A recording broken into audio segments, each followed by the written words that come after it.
하나님, 슬프고 마음에 병든 자, 모든 무거운 짐진 자들 예수 그리스도 앞에 나오게 하여 주셔서 그 모든 무거운 짐을 내려놓고 하나님만이 줄 수 있는 평안을 맛보며 우리 주 예수 그리스도를 높이며 삼위 하나님께 경배할 수 있는 우리가 될 수 있도록 은혜를 허락하여 주시옵소서.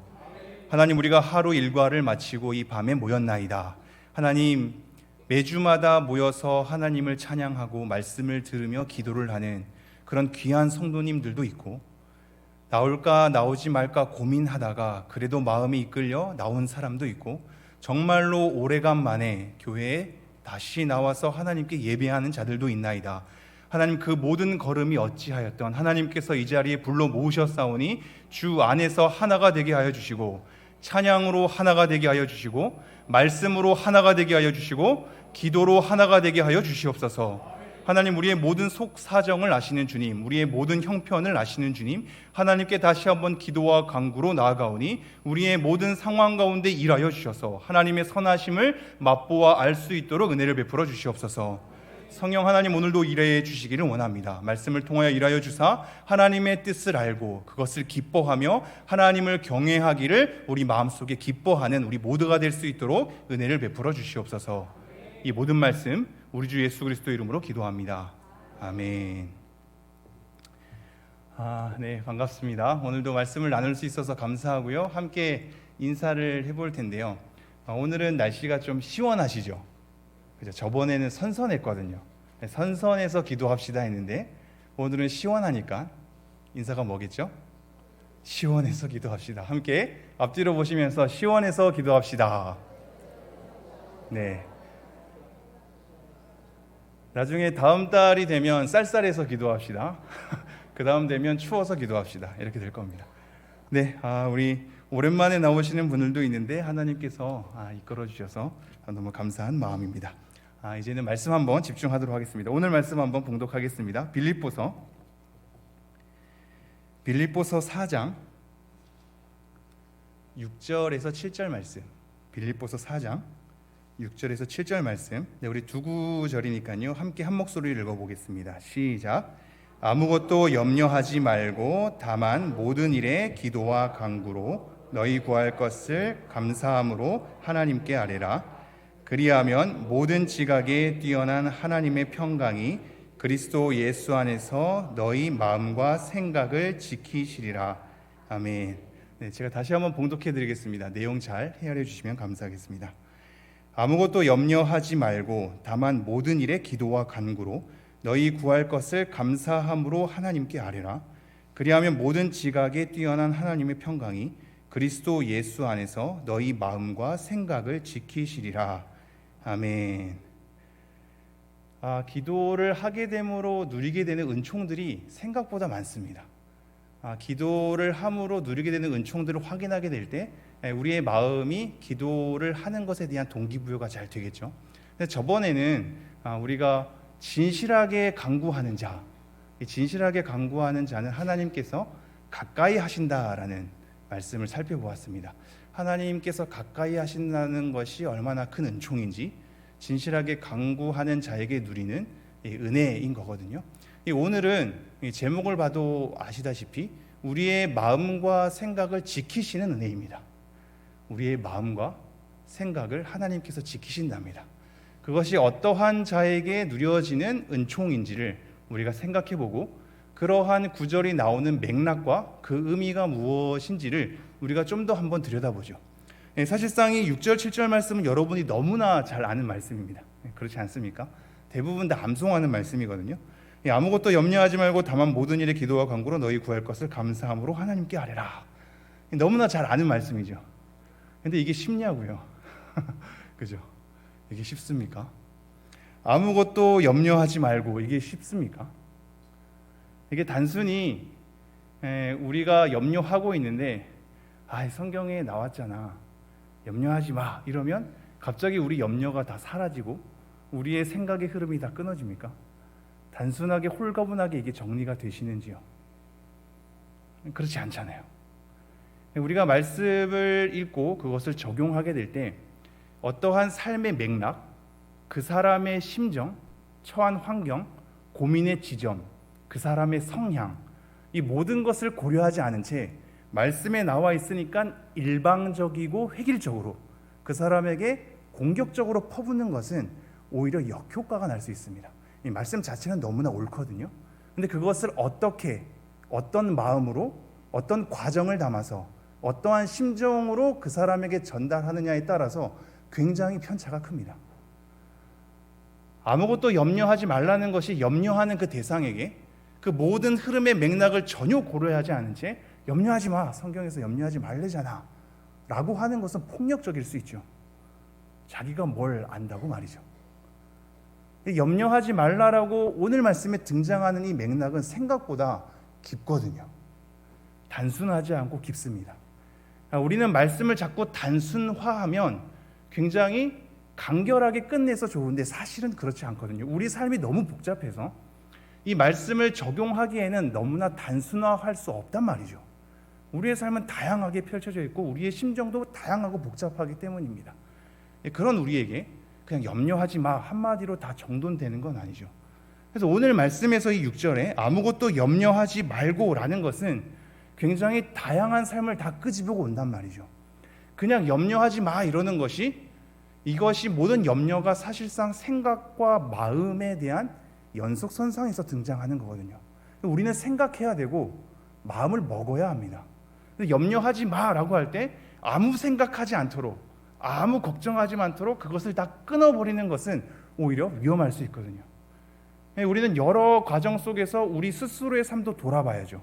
우리가 부모로서 우리의 삶을 잘 돌아볼 수 있는 계기 중에 하나가 우리 오은영 박사님 아닙니까? 그죠? 대부분의 잘못이 부모님께 있는 경우가 많거든요. 그래서 우리의 잘못을 정정하게 되죠. 부모가 자녀로부터 오게 되는 근심의 원인이 자녀인 줄만 알았는데 내 잘못이 있구나로 정정이 된단 말입니다. 마찬가지로 우리의 모든 염려를 돌아보십시오. 그게 단순하게 다 없앨 것으로 정돈해버리면 생각을 하지 말아야 합니다. 아무 생각 없이 그냥 다 끊어내야 되는 거죠. 그런데 염려의 과정은 숱한 원인과 결과 속에서 내 생각의 흐름이 있거든요. 그럼 이 염려가 나로 하여금 나의 잘못된 삶에서 오게 되는 염려일 수도 있고 그 상황의 구조 자체가 너무나 나쁘게 구조가 짜여져 있어서 오게 되는 염려가 있을 겁니다. 그런데 이 모든 원인과 결과에 대한 분석 없이 생각 없이 분별 없이 그것은 그냥 하나의 염려로 다 뭉뚱그려서 야 염려하지 마로 다 버려버리는 것은 아무 생각하지 말라는 것과 다름이 없죠. 그렇지 않단 말이죠. 여기서 염려하지 말라라는 것은 그럼 어떤 맥락에서 등장하느냐 이게 중요하겠죠. 지금 바울은 굉장히 많은 씨름을 하고 있습니다. 씨름을 하는 상태에서 이 말씀이 등장했다는 걸 이해해야 합니다. 우선 4장 한번 보죠. 4장 1절 말씀 성경 가지신 분은 한번 쫓아와 보시고 안 가지신 분은 잘 들어주시면 되겠습니다. 4장 1절 끝에 보면 이렇게 되어 있습니다. 그러므로 주 안에 서라 이렇게 되어 있습니다. 주 안에 서라. 주 안에서 흔들리지 말고 서야 할 것을 얘기하고 있는 거죠. 그러면서 4장 2절에도 주 안에서 같은 마음을 품으라 합니다. 이 같은 마음을 품는데 주 안에서 품는 겁니다. 이게 지금 씨름의 모든 현장이 오는 겁니다. 주 안에서 예수님과 인격적인 교제와 더불어 예수님이 이루신 사역을 확인하며 예수님과의 관계 속에서 우리가 다 끄집어가서 그 속에서 서는 것, 그 속에서 마음을 같이 하는 것에 대한 씨름이 있단 말이죠. 그래서 4절에도 이렇게 나와 있죠. 주 안에서 항상 기뻐하라. 내가 다시 말하노니 기뻐하라. 이게 단순히 웃으면 복이 옵니다. 행복해서 웃는 게 아니라 웃으니까 행복한 겁니다. 이걸로 지금 다 정리가 되는 게 아닙니다. 그건 내용이 없잖아요. 우리의 몸과 마음이 연결된 상태에서 우리가 그냥 뭔가 기뻐하려고 노력하면 우리의 신체가 기뻐하는 것으로 반응이 되는 부분도 있겠죠. 근데 그건 내용이 없거든요. 근데 지금 내용이 있습니다. 뭐냐면 주 안에서 우리가 왜 기뻐해야 하는지에 대한 내용을 주 안으로 끄집어가서 씨름하는 겁니다. 마냥 그냥 웃어버리는 게 아니라 마냥 모든 상황을 긍정적으로 다 치부하는 것이 아니라 우리의 모든 상황과 삶과 나라는 존재를 주 안으로 가지고 가서 예수님이 과연 누구신지 예수님이 이루신 사역이 무엇인지를 확인하고 그 속에서 예수님이 주신 은혜와 평강을 바라보면서 발견하면서 오게 되는 기쁨이란 말이죠. 씨름 없는 기쁨이 주어지면 안 되는 겁니다. 씨름이 있어야 하거든요. 주 안에서 씨름이 있어야 합니다. 그런 씨름을 통해서 항상 기뻐하라. 내가 다시 말하노니 기뻐하라. 5절도 너희 관용을 모든 사람에게 알게 하라. 이 관용이라는 것은 인내와 견딤에 대한 표현이 더 강하거든요. 그 안에서 인내하고 견뎌내는 겁니다. 그리고 그 이유를 뭐라고 얘기하냐면 주께서 가까우시기 때문이다 이렇게 얘기하죠. 하나님께서 예수 그리스도로 하여금 임박한 그날에 가까이 옴이 있으니 이 가까이 옴에서는 철저한 공의로운 심판과 동시에 우리 모든 만물을 새롭게 하심이거든요. 얼마 전에 요한계시록에 대한 새벽 예배가 끝났는데 이 만물을 새롭게 하고 공의롭게 심판하고 모든 상황을 온전히 알파와 오메가 되시는 주님께서 정리하시는 그날이란 말이죠. 그래서 우리가 그날이 가까웠으니 우리는 이 모든 어려운 상황 가운데에서 주 안에서 씨름하며 인내하고 견뎌내라 이렇게 얘기하고 있습니다. 그러면서 6절이 등장하는 겁니다. 아무것도 염려하지 말고. 그러니까 이 염려하지 말라는 것도 주 안에서 씨름이 되는 거죠. 지금 이 바울의 맥락을 잘 따라오셔야 되는데요. 이 바울은 1장부터 이 빌립보서 1장부터 우리 안에 착한 일을 시작하신 이가 우리 주 예수 그리스도의 날에 이루실 줄을 내가 확신하노라 이렇게 되어 있거든요. 계속 발견하고 있는 겁니다. 지금 우리 안에 착한 일을 시작하신 이가 예수 그리스도의 끝날에 이 모든 것에 대해서 이루시고 성취할 것에 대한 믿음으로 출발하고 있죠. 그리고 내가 거칠애로 하나 어떠한 방식으로 하나 전파되는 것은 그리스도임을 지금 바울은 확인하고 있습니다. 이게 빌립보서 1장 말미에 등장하는 거거든요. 그 모든 것에 내가 이렇게 하나 저렇게 하나 전파되는 것은 그리스도니 그러므로 내가 죽는 것도 유익함을 보게 되는 거죠. 내가 살아도 죽어도 오로지 우리 주 예수 그리스도가 존귀하게 되기를 원한다 이렇게 얘기하고 있거든요. 그러면서 2장으로 넘어가면 예수 그리스도의 마음을 품으라고 했는데 예수 그리스도께서 온전히 하나님과 본체이신데 이 땅에 육신을 입고 오는 십자가의 죽음의 사건을 얘기합니다. 그걸 계속 확인하는 거거든요. 그리고 3장에 이르러서야 하나님의 의의를 발견합니다. 그리고 4장, 이 4장이 흐르는 그 밑부분에 보면 우리의 시민권은 하늘에 있는지라 이렇게 얘기하죠. 이게 지금 다 통과되고 있는 겁니다. 주 안에서 씨름하는 과정입니다. 우리 안에 착한 일을 시작하신 이가 그리스도 예수의 날에 이루시는 것, 그리고 내가 이렇게 하나 저렇게 하나 전파되는 것은 예수 그리스도. 그러므로 내가 살든지 죽든지 오로지 예수 그리스도가 존귀하게 되기를 원합니다. 우리 주 예수 그리스도의 마음을 본받기를 원하는데 그는 하나님과 본체이시나 그 모든 것을 버려두고 육신을 입어서 십자가의 죽음을 완성하신 분이십니다. 이 모든 것에 대해서 정리가 되고 있죠.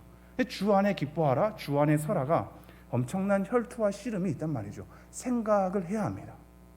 생각을 해야 됩니다. 우리는 이 말씀을 가지고 단순하게 자꾸 무엇을 먹는지 그렇게 막 고민하지 마 이러는데 그건 남자들의 입장이죠. 그죠? 우리 아내분들은 고민하지 않습니까? 고민해야 되거든요. 뭘 먹을지 고민하고 있는데 거기다 대고 야 염려하지 마 아무거나 먹어. 그럼 라면만 드십시오. 그래야 되지 않습니까? 뭘 먹을지 고민을 해야죠. 지금 고민하고 생각하는 것을 다 끊어내는 것이 아니거든요. 우리의 고민과 생각이 하나님과의 관계없이 내가 부딪혀도 되지 않는 한계 속에서 이 모든 것이 문제임을 내가 알았음에도 불구하고 이걸 내가 다 짐을 지고 가서 하나님과 상관없이 내가 그 고민 속에서 끙끙 앓으면서 염려로 내 키를 자라게 하는 것처럼 더 많이 염려해야 해결되는 것처럼 하나님과 무관한 속에서 그 모든 마음의 불안과 마음의 분열을 가지고 오는 것에 대한 얘기입니다. 그러므로 이것은 생각을 잘 하셔야죠. 내가 문제가 어떻게 되는지, 누구로부터 염려가 이렇게 오게 되는지, 내 상황의 문제는 무엇인지를 자꾸 확인해야 됩니다. 이것을 확인하지 않고 그냥 염려하지 마, 나는 하나님이 있으니 감사해, 이렇게 되면 옆 사람이 힘듭니다.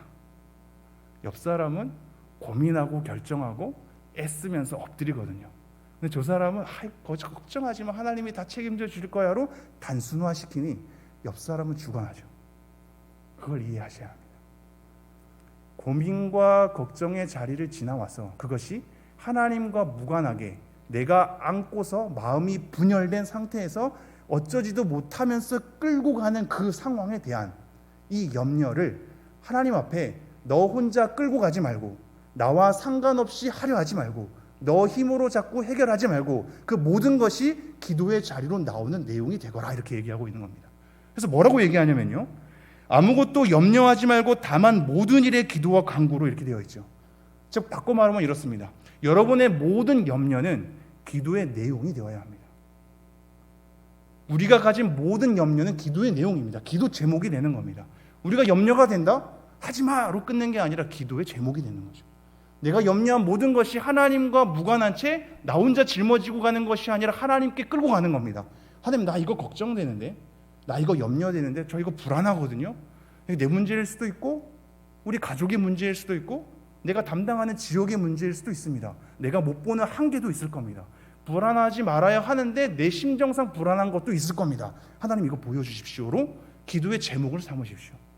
여러분의 모든 염려의 내용은 기도의 제목이 되어야 합니다. 지금 우리를 그것으로 초청하고 있거든요. 아무것도 염려하지 말고 다만 모든 일에 기도와 간구로 하나님 앞에 나오랍니다. 그래서 연이어서 이렇게 돼 있죠. 너희 구할 것으로 감사함으로 하나님께 아뢰라. 감사함으로 하나님께 아뢰랍니다.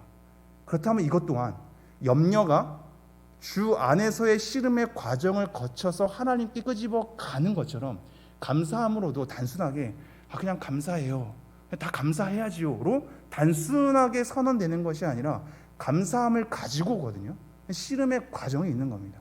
기도로 내가 모든 내 마음을 다 털어내야겠죠. 우선 내가 가진 염려와 걱정을 하나님께 쏟아내야겠죠. 기도와 간구로서 그렇게 쏟아내는 과정 속에서 다시 한번 감사함을 가지고 오라고 그러거든요. 하나님 안에서 하나님이 어떠한 존재인지, 내가 염려하는 기도 제목에 있어서 하나님께서 어떻게 생각하시는지에 대한 이 상호적인 관계의 씨름이 있는 겁니다. 이 씨름이 있으니까 감사함을 가지고 나올 수 있는 거거든요. 하나님께 아뢰는 게 일방적으로 공격적인 자세로, 때로는 방어적인 자세로, 하나님 말씀에서 염려하지 말고 기도와 간구로 하라 했으니 내가 한번 해보겠습니다, 하나님 어떻게 하시나 보겠습니다, 이런 자세가 아니란 말이죠.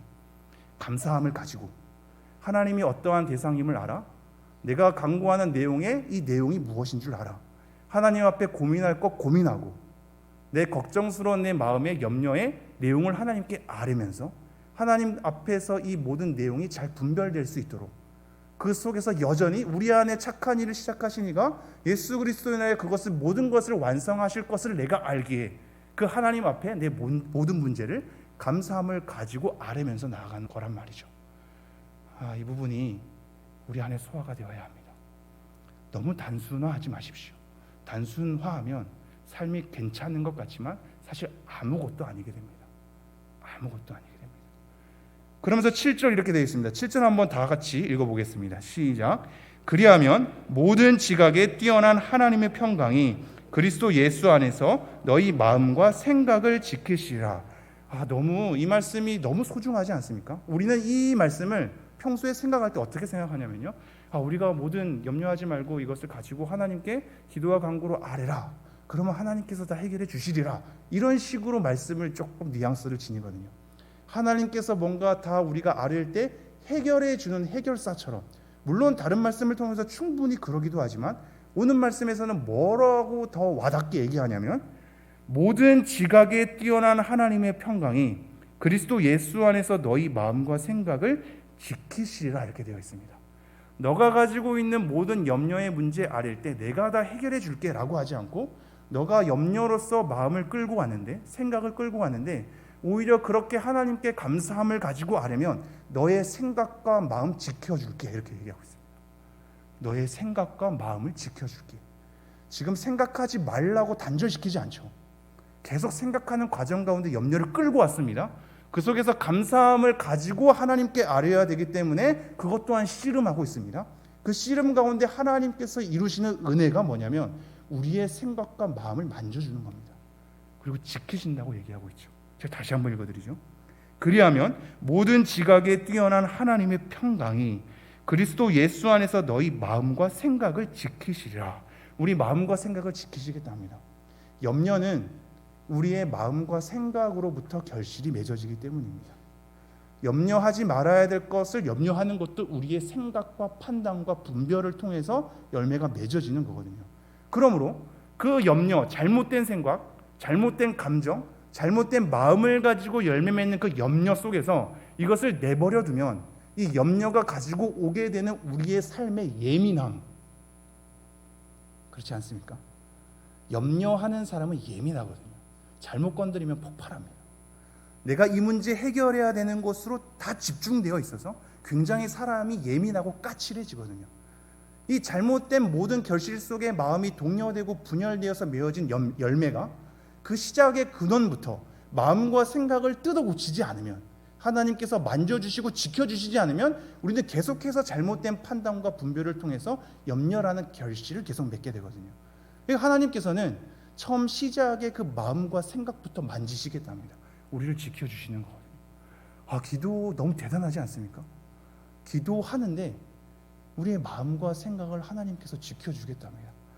염려 모든 거 다 끌고 와서 하나님께 감사함을 가지고 아뢰면 하나님께서 우리의 마음, 생각 어루만져 주시겠답니다. 지켜주시겠다는 거거든요. 근데 이런 지켜주시겠다는 것에 대한 약속을 하나님에 대해서 뭐라고 표현하고 있냐면요, 모든 지각에 이렇게 표현하고 있죠. 의미가 있죠. 이 지각이라는 것은 이해와 분별, 지성적 측면이란 말이죠. 지금 다 연결되어 있는 겁니다. 염려가 생각과 마음에서부터 결실맺지, 그러니까 너네 모든 이해와 분별을 초월하는 뛰어난 하나님의 지각, 그 지각을 가지신 하나님께서 너희의 마음과 생각 고쳐줄게, 이렇게 얘기하는 겁니다. 우리의 생각과 마음이 삐뚤어져 있으면 아무리 주문을 외워도, 우리의 마음에 대한 가치를 하나님께 내려놓지 않은 채 아무리 중언부언 쏟아내도 하나님께서는 아랑곳하지 않죠. 진실하게 간구하는 자에게 가까이 하시거든요. 마찬가지로 우리의 생각과 마음을 하나님 앞에 이것이 정당한 것인지를 여쭈어야 합니다. 내 감정과 내 상황을 하나님께 아뢰야 합니다. 그래서 하나님께서 그 모든 감사함을 가지고 아뢰는 자들에게 하나님께서 찾아가셔서 우리의 마음과 생각을 지키시겠다 합니다. 이 지키시겠다는 표현은 요새에 대한 표현이거든요. 굉장히 군사적인 용어입니다. 외부로부터의 침입을 막는 동시에 내부로부터의 분열 또한 막는 거죠. 우리 안에 가지고 있는 내 안의 생각과 염려를 만지시는 동시에 외부로부터 내가 예민함을 통해서 염려로서 내 삶이 망가져 있는 상태에서 외부로부터 공격하면 나 쓰러지거든요. 우린 다 쓰러집니다.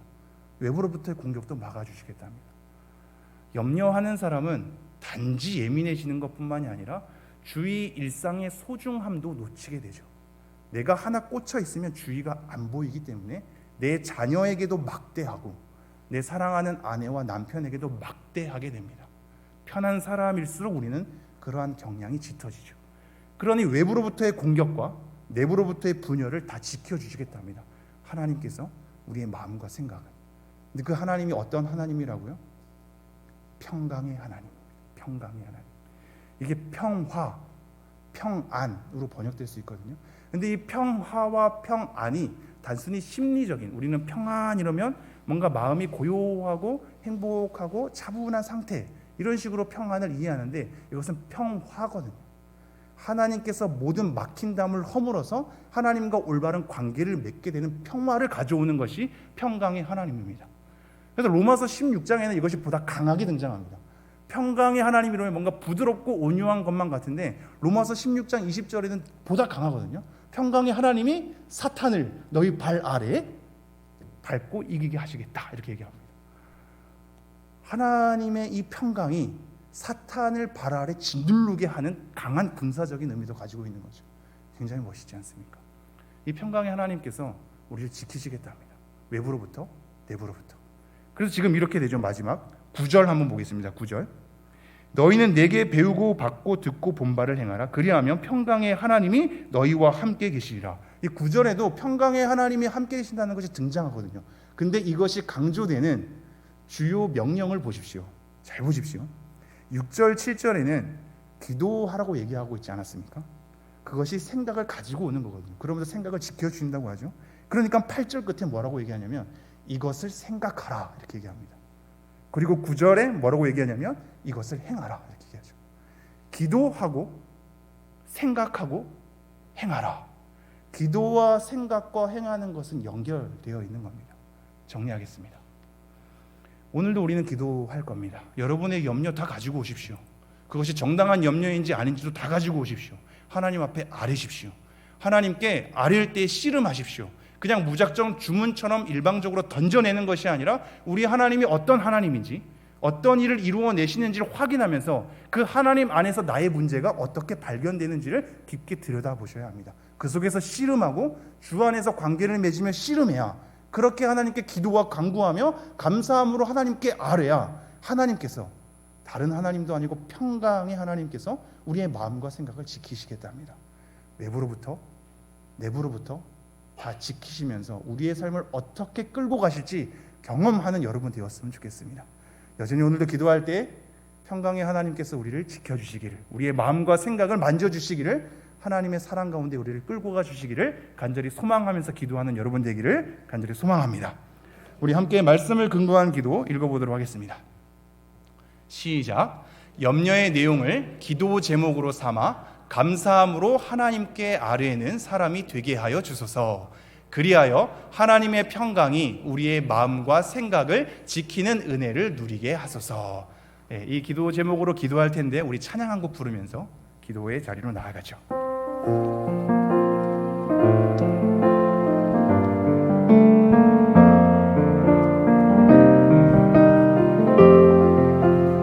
우리 함께 기도하도록 하겠습니다. 우리가 여전히 이 기도를 무시하지 않았으면 좋겠습니다. 우리가 모든 염려를 가지고 하나님께 기도 제목으로 삼아 하나님께 감사함을 가지고 아뢰을 때 하나님께서는 우리의 마음과 생각을 지키는 은혜를 주신다고 말씀하십니다. 우리가 여전히 이러한 사람이 될 수 있도록 내가 혼자 끙끙 앓지 말고, 혼자 해결하려 하지 말고, 혼자 이 생각을 단절되게 행하지 말고 모든 생각을 하나님께 끄집어내서 하나님 안에서 씨름하며 우리의 모든 생각을 가지고 하나님께 아뢰을 때 하나님께서 지켜주시는, 우리의 마음과 생각을 지켜주시는 은혜를 누리기를 원한다고, 우리가 그러한 기도자 되게 해달라고 함께 기도하며 나아가도록 하겠습니다. 기도하겠습니다. 하나님, 다시 한번 기도하며 나아갑니다.